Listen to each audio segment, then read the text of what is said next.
40년간의 광야 생활, 드디어 그 끝이 보입니다. 이스라엘 백성들이 드디어 가나안 땅에 진입하려 하죠.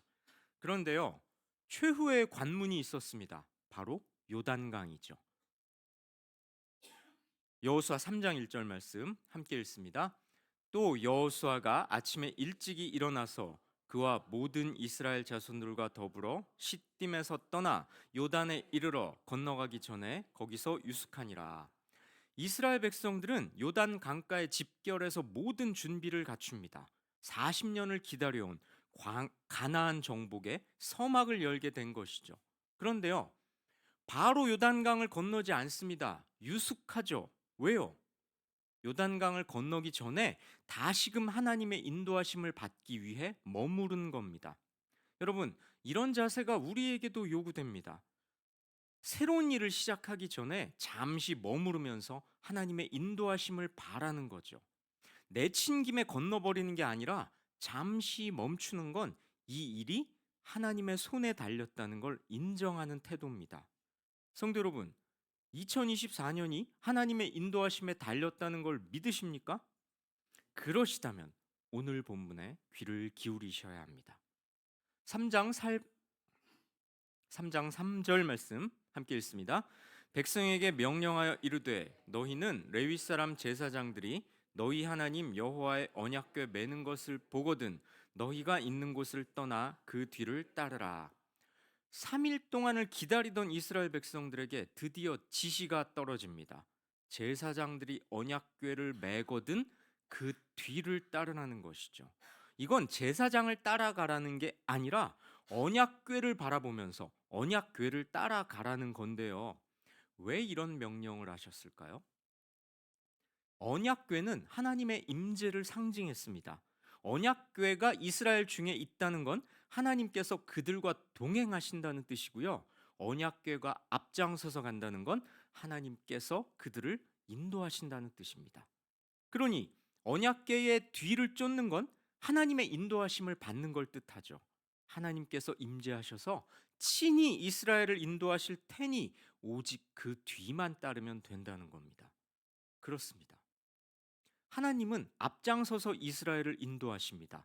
요단강을 건너기 위한 작전은 건널 수 있는 길목을 찾거나 장비를 만드는 게 아니라 언약궤를 따르는 것이었습니다. 성도 여러분, 하나님은 앞장서서 우리를 인도하십니다.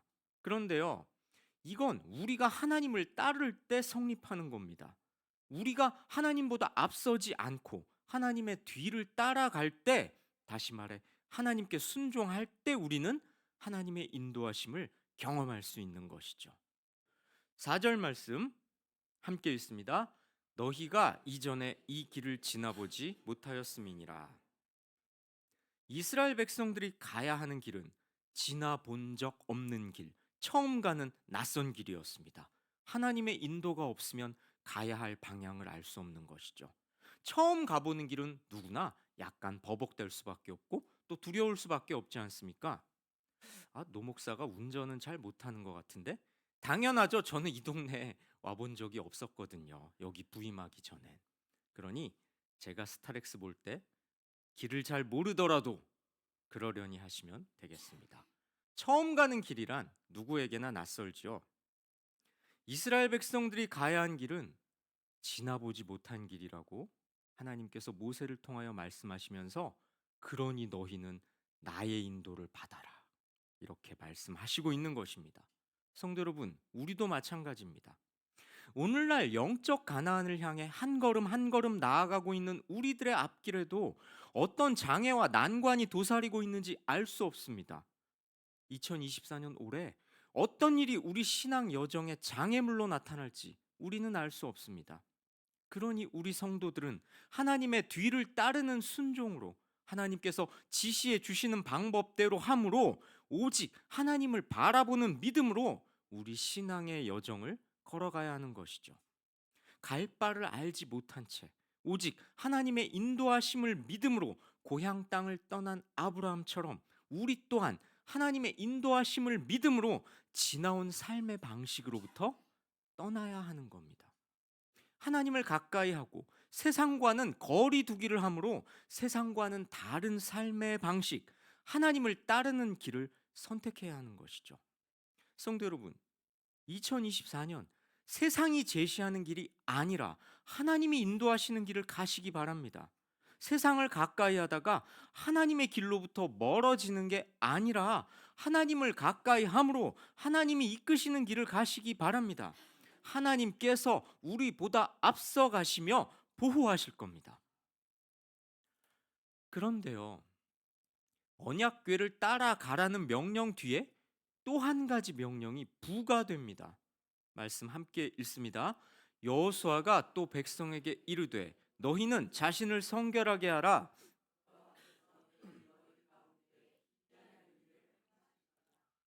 이스라엘이 하나님을 따르려면 먼저 자신을 성결하게 해야 했습니다. 요단을 건너기에 앞서 몸과 마음을 씻어 깨끗하게 해야 했던 거죠. 요단을 건너기 위한 가장 중요한 준비는 전투 준비나 가나안 정착을 위한 점검이 아니라 스스로를 성결케 하는 일이었습니다. 왜 이런 명령을 하셨을까요? 거룩하신 하나님의 인도하심과 동행하심을 받기 위해서는 그분의 거룩하심과 배치되는 반대되는 영육 간의 모든 부정을 척결해야 한다는 것이죠. 우리 또한 하나님의 인도하심을 받으려면 성결해야 합니다. 그런데요, 그 성결이 무엇일까요? 몸을 씻는다? 옷을 빨거나 갈아입는다? 이런 것들은 아니겠죠. 우리는 영적으로 성결해야 합니다. 그건 바로 하나님을 신뢰하며 하나님의 말씀에 순종하는 것이죠. 그래야만 하나님의 인도하심을 받을 수 있고요, 하나님께 가까이 할 수도 있는 겁니다. 문제가 우리를 사로잡고 있습니까? 문제를 해결할 방법을 찾는 일에 몰두하기 쉽죠. 하지만 더 중요한 건 성결함을 회복하는 일입니다. 성도 여러분, 2024년 한 해 하나님의 인도하심을 기대하고 소망하십니까? 그렇다면 영적으로 성결해야 합니다. 하나님의 말씀을 품어야 합니다. 그래야 하나님의 인도하심을 받을 수 있죠. 2024년 우리의 표가 뭡니까? 하나님께 가까이 함이 복이라. 그렇습니다. 하나님께 가까이 하려면 성결해야 합니다. 성결하지 않은 이에게 하나님은 가까움을 허락하지 않으십니다. 말씀을 멀리하고 순종하지 않는 이를 어찌 하나님이 가까이 해주시겠습니까? 3장 9절 말씀 함께 읽습니다. 여호수아가 이스라엘 자손에게 이르되 이리 와서 너희의 하나님 여호와의 말씀을 들으라 하고, 여호수아는 백성들을 소집합니다.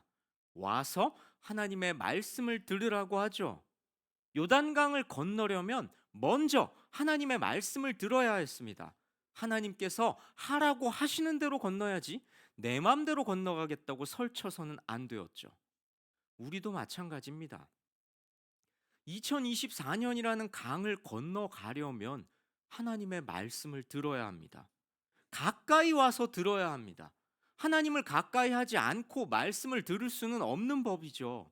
하나님을 가까이 하지 않은 채 강을 건너겠다고 나섰다간 실족하고 말 겁니다. 신앙 여정의 성패를 결정하는 건 길이 멀고 험하냐가 아니라 말씀의 인도로 여정을 시작하느냐입니다. 말씀을 따라 걷는 길이 승리의 길이고 형통의 길임을 잊지 마시기 바랍니다. 이어지는 말씀 함께 읽습니다. 또 말하되 살아계신 하나님이 너희 가운데 계시사 가나안 족속과 헷 족속과 히위 족속과 브리스 족속과 기르가스 족속과 아모리 족속과 여부스 족속을 너희 앞에서 반드시 쫓아내실 줄을 이것으로써 너희가 알리라. 가나안, 헷, 히위, 브리스, 기르가스, 아모리, 여부스, 이 7족속은 가나안 원주민들이었는데요, 하나님께서 이들을 쫓아내실 거라고 말씀하십니다. 그런데요, 이스라엘이 싸우지 않는데 하나님이 쫓아주신다는 건 아닙니다.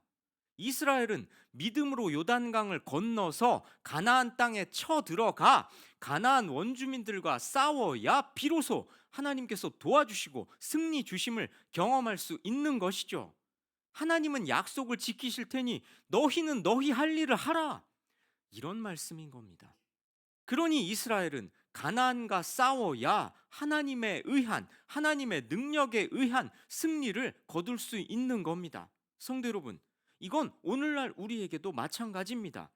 하나님을 가까이 하고 하나님을 따라가지 않으면 하나님께서 도우시지도 함께 하시지도 승리케 하시지도 않는 겁니다.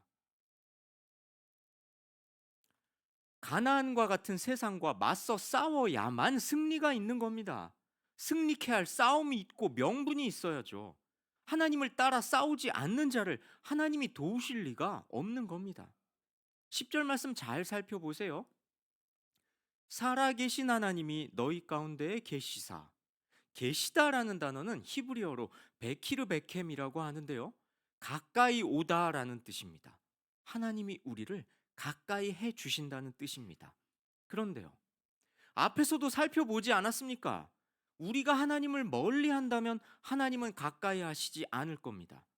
하나님의 은총을 덧입는 비결은 하나님을 가까이 하고 하나님을 따라가는 것임을 믿으시기 바랍니다. 물론 이 세상이란 우리를 두렵게 합니다. 겁박하고 위협하죠. 그렇다고 뒤로 물러서고 타협하고 포기한다면 하나님이 주시는 승리란 있을 수 없는 겁니다. 세상과 싸운다는 건 뭘까요? 하나님을 부인하고 거역하는 이 세상의 가치관들에 저항하면서 이것이 하나님께서 원하시는 올바른 삶이다. 이 길이 참 생명으로 인도하는 생명길이다. 이걸 세상에 보여주는 겁니다. 세상의 가치관이 지배하는 이 세대 속에서 복음을 들고 하나님의 나라를 세우는 일이 바로 세상과 맞서 담대히 싸우는 것이죠. 2024년 우리가 그 싸움에 나설 때에 하나님께서 우리에게 승리 주심을 믿으시기 바랍니다. 자, 드디어 이스라엘은 요단강을 건너기 위해 출정합니다. 말씀 함께 읽습니다. 백성이 요단을 건너려고 자기들의 장막을 떠날 때에 제사장들은 언약궤를 메고 백성 앞에서 나아가니라. 이스라엘 백성들은 언약궤를 따라 요단강을 건넙니다. 그런데요, 요단강이 쉬운 강은 아니었습니다. 이어지는 말씀 함께 있습니다. 요단이 곡식 거두는 시기에는 항상 언덕에 넘치더라. 궤를 맨 자들이 요단에 이르며 궤를 맨 제사장들의 발이 물가에 잠기자. 곡식 거두는 시기가 오면 요단강은 범람했습니다. 이 강이 범람하면 깊이가 3에서 4미터, 너비는 30미터 이상이 된다고 학자들은 보는데요. 그런데 하필 이때가 그때였죠. 그러니 상식적인 방법으로는 강을 건너는 게 불가능했습니다. 게다가요, 당시 이스라엘 인구는 대략 200만 명쯤 됐습니다. 이 많은 수가 범람하는 강을 건넌다는 건 예산 일이 아니었죠. 범람하는 강물을 보고 두려워하지 않을 사람이 있겠습니까? 그럼에도 불구하고 제사장들은 하나님의 명령에 따라 언약궤를 메고 강물 속으로 담대하게 들어갔습니다. 여러분, 강물만 보고 하나님을 보지 못했다면 그들은 들어가지 못했을 겁니다. 범람하는 강물도 하나님의 통제 안에 있음을 믿었기에 그들은 강물에 발을 넣을 수 있었죠. 우리도 마찬가지입니다. 강물과도 같은 이 세상의 풍파만 보고 있다면 절대 앞으로 나갈 수 없을 겁니다. 하지만 이 세상의 통치자, 주권자, 모든 상황을 다스리시는 하나님을 믿음으로 우리는 용감하게 강을 건너야 하는 것이죠. 이스라엘 백성들이 믿음으로 강에 들어가자 하나님께서 기적을 베푸십니다. 말씀 함께 있습니다. 곧 위에서부터 흘러내리던 물이 그쳐서 사르단에 가까운 매우 멀리 있는 아담 성읍 변두리에 일어나 한 곳에 쌓이고 아라바의 바다 염해로 향하여 흘러가는 물은 온전히 끊어짐에 백성이 여리고 앞으로 바로 건널세. 여호와의 언약궤를 맨 제사장들은 요단 가운데 마른 땅에 굳게 섰고 그 모든 백성이 요단을 건너기를 마칠 때까지 모든 이스라엘은 그 마른 땅으로 건너갔더라. 하나님께서는 범람하는 요단강을 막으시고 길을 내십니다. 강물이 끊겨 상류에서 하류로 흐르지 않게 하시죠. 마른 땅으로 만드십니다. 이스라엘 백성들이 마른 땅을 밟고 요단강을 건너가게 하십니다. 천지 창조의 권능을 가지신 하나님만 하실 수 있는 기적이죠. 여러분, 그 하나님께서 오늘날에도 천지 만물을 주관하고 계시며 우리와 함께 계신다는 사실을 믿으시기 바랍니다. 17절 유심히 볼까요? 여호와의 언약궤를 맨 제사장들은 요단 가운데 마른 땅에 굳게 섰고 이스라엘 백성들이 강을 다 건너기까지 언약궤를 맨 제사장들은 발을 떼서 움직이지 않았다는 겁니다. 여기서 굳게 섰다라는 단어는 히브리어로 하켄이라고 하는데요. 고정시키다라는 뜻입니다. 이게 무슨 의미입니까? 일단 하나님의 명령에 순종해서 두려움을 극복하고 믿음의 발걸음을 내딛는다면 우리 하나님께서는 우리가 그 길을 완주할 수 있도록 요동하지 않고 지켜주신다는 겁니다. 성도 여러분, 이 말씀을 우리에게 주시는 말씀으로 수납하시기 바랍니다.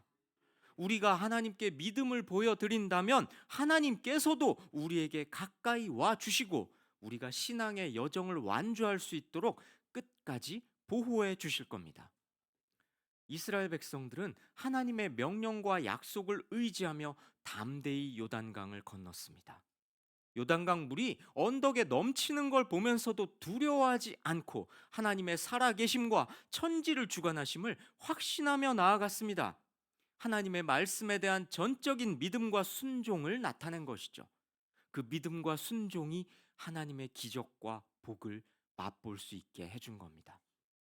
성도 여러분, 하나님의 살아 역사하심을 인정하는 삶, 하나님의 전능하심과 통치하심을 믿고 담대히 행하는 삶이 바로 하나님을 가까이 하는 삶이자 2024년 우리에게도 요구되는 삶입니다. 우리 앞에 놓인 요단강은 무엇입니까? 범람하듯이 우리를 위협하고 있습니까? 건넜다가는 죽을 것 같습니까? 휩쓸려서 떠내려갈 것 같습니까? 한 발짝 내디뎠다가는 그 강물에 그대로 휩쓸려서 알 수 없는 곳으로, 미지의 심연으로, 공포스러운 곳으로 떠내려갈 것 같습니까? 내가 지니고 있는 좋은 것들이 강물에 젖어 못 쓰게 될 것 같습니까? 하나님은 과거 이스라엘에게만 역사하셨던 성경 속 존재가 아닙니다. 지금도 살아 계셔서 우리 곁에 가까이 하기를 원하시고 우리를 보호해 주기를 원하십니다. 그러니 우리는 하나님을 믿음으로 담대하게 그 강을 건너야 하는 것이죠. 요단 강물을 막으시고 길을 열어주신 그 하나님을 따르고 그분을 가까이 할 때 어떤 대적과 장애물도 우리 여정을 막아설 수 없을 겁니다. 강물에 들어가기를 주저한 자는 용기를 내지 않은 것을 후회하는, 잃을 것을 두려워한 자는, 젖을까봐 두려워서 뛰어들지 않았던 자는 가지고 있는 것을 끌어안으면서 죽게 되는 비통의 날을 맞아서는 안 될 거 아닙니까? 그런데요, 범람하는 강물이란 무섭기 그지없었을 겁니다. 일단 그 강물에 발을 내디딜 수는 있어도 계속해서 버티기 위해서는 또 다른 용기가 필요하죠. 말씀 볼까요? 함께 읽습니다. 너는 언약궤를 맨 제사장들에게 명령하여 이르기를 너희가 요단 물가에 이르거든 요단에 들어서라 하라. 요단에 들어서라. 들어서라라는 단어는 히브리어로 하무드라고 하는데요. 서다, 머무르다라는 뜻입니다. 비록 강물이 범람하고 물살이 급할지라도 겁을 내서 포기하지 말고 그 안에 계속 머물러 서 있으라는 겁니다. 아이고, 어찌 들어서긴 했는데 건너가는 건 도저히 못하겠다. 뒤돌아버리면 제자리일 뿐입니다. 그건 강을 건너라는 하나님의 명령에 대한 불순종이자 강을 건너게 해 주실 하나님에 대한 불신이죠. 성도 여러분, 2024년 요단강과도 같은 세상을 건너기 시작하는 우리에게 이런 믿음이 요구되지 않겠습니까? 믿음으로 하나님의 명령에 순종해서 강물에 발을 내딛는다면 우리는 하나님의 기적 같은 역사를 체험할 수 있을 겁니다. 강물에 발을 내디뎠다가는 흔적도 없이 휩쓸려 떠내려갈 것만 같을 때 뛰어내렸다가는 죽을 것만 같을 때, 지금 내 자리가 나를 지켜줄 것 같을 때, 뛰어들었다가는 젖어서 못 쓰게 될 것 같을 때, 그래도 하나님의 명령에 순종해서 강물에 발을 내딛는다면 우리는 하나님의 도우심을 체험할 수 있을 겁니다. 하나님께서는 요단강을 건너려는 이스라엘 백성보다 앞서 가셨습니다. 그뿐인가요? 백성들이 다 건너기까지 뒤에 서 계셨습니다. 홍해를 건널 때에도 광야에서도 하나님은 늘 앞서 행하시며 길을 열어 주셨죠. 여러분, 앞서 가시는 하나님을 바라보며 잘 뒤따르고 있습니까? 혹시 하나님보다 앞서지는 않습니까? 뒤에 계신 하나님을 굳게 믿고 계속해서 전진하고 있습니까? 가다가 어렵다고 해서 포기하진 않습니까? 어려운 길이지만 완주할 수 있습니다. 내가 아니라 하나님이 그 요인이기 때문이죠. 요단강처럼 인간의 힘으로 도저히 극복할 수 없는 장애물이 우리 앞에 가로놓였을 때 앞서 가시는, 뒤에 계시는 하나님을 믿고 도전한다면 하나님의 주권과 능력의 역사가 우리 삶에서 펼쳐지게 될 겁니다. 성도 여러분, 가나안 정복과 정착이라는 원대한 사역은 하나님의 인도와 도우심이 없이는 불가능한 일이었습니다. 마찬가지로 오늘날 우리가 하나님 나라를 차지하는 유일한 길도 하나님의 인도하심을 받는 길밖에 없습니다. 하나님께서는 요단강을 마른 땅이 되게 하셨습니다. 이건 이스라엘이 요단강을 건너기를 하나님께서 원하신다는 걸 명백하게 드러내죠. 하나님께서는 이스라엘이 하기만 하면 도와주시려고 작정하고 계셨던 겁니다. 이스라엘이 하나님의 도우심을 받는 방법이 뭐였습니까? 눈앞에 펼쳐진 상황이 불가능해 보일지라도 하나님의 말씀에 따라 강물에 발을 내디딘 것 아니었습니까? 그리고 마침내 요단강을 건너게 됐죠. 믿음으로 담대하게 하나님의 말씀을 따라 행했기 때문입니다. 우리 하나님께서는 하나님의 말씀을 따라 행하는 자를 도우십니다. 그러니 성도 여러분, 2024년에 말씀을 따라 행하십시다. 하나님을 가까이 함이 복이라고 하셨으니 그 말씀대로 하나님을 가까이 하십시다. 마지막으로 7절 볼까요? 함께 읽습니다.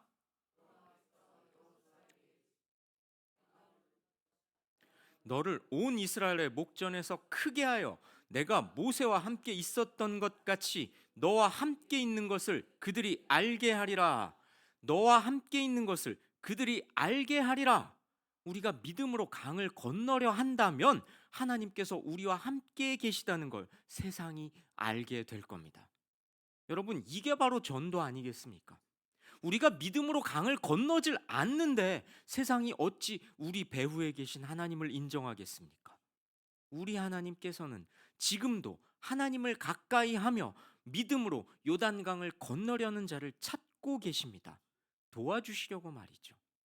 이 말씀을 가슴에 새기시고 하나님을 따라 전에 지나보지 않았던 2024년의 여정에 믿음의 발걸음을 내디디시길 주님의 이름으로 권면하고 축원합니다. 우리 함께 찬양하고 기도하십시다. 힘차게 우리 이 찬양의 가사를 우리 믿음의 고백으로 하면서 함께 찬양하십시다.